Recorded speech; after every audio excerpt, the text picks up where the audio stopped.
A popular Soviet phrase, workforce means everything, is getting a new meaning as Russia struggles with a shrinking labor force.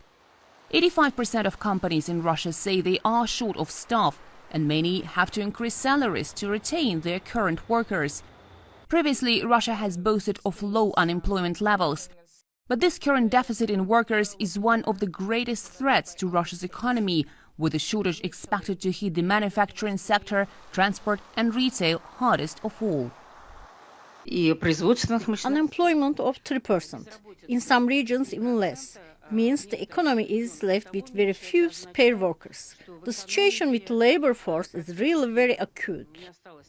The problem is even more acute as Russia ramped up domestic production to wean itself off its dependence on the West.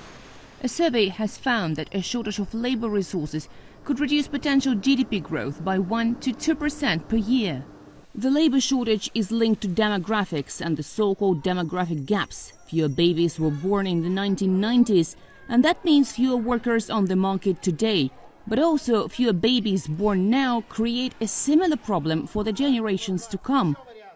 The Federal Service for State Statistics, Rosstat, forecasts that the country's 146 million population will decrease by around 8 million people by 2046. No matter how strange it may sound, I think that the Rosstat figure threatens and incentivizes for a more attentive attitude to demography in our country.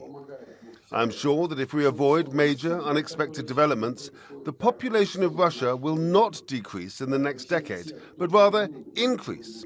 And it is likely by the same or even larger figure. Authorities at regional and state level have come up with various measures to support the birth rate.